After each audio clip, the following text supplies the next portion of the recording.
اللہ سبحانہ تعالیٰ یقین والوں کے لیے راستے بناتا ہے۔ اور جانتے ہو یقین والے کیسے ہوتے ہیں؟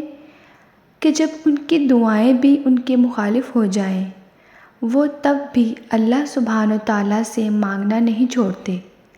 ایسا یقین کہ جب ان کی ساری دنیا ان کی آنکھوں کے سامنے بکھرتی ہوئی دکھائی دے رہی ہوتی ہے، اور وہ تب بھی آسمان کی جانب دیکھ کر کہتے ہیں، ہمیں پتہ ہے تو ہمیں تھام لے گا۔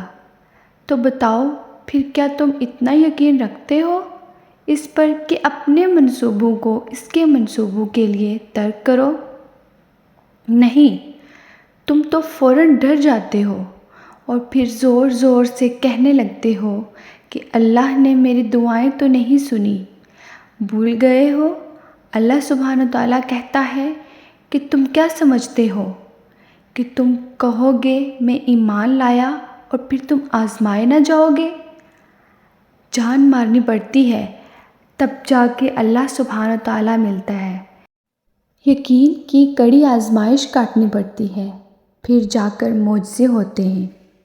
تو پھر یقین رکھو، ایسا یقین کہ اگر اللہ سبحانہ تعالیٰ تمہیں دائیں جانب سے چلنے کا کہتے تو تم چل دو، یہ جانتے ہوئے بھی کہ تمہاری چاہ بائیں جانب ہے۔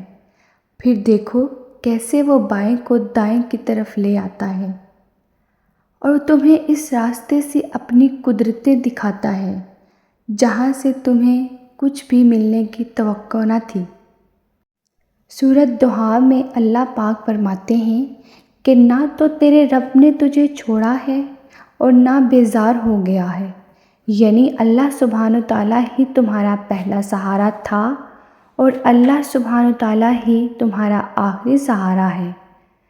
تم کتنے ہی گناہ گار کیوں نہ ہو، تم کتنے ہی نافرمان کیوں نہ ہو، جب جب تم اسے پکارو گے تب تب وہ تمہاری پکار کا جواب دے گا۔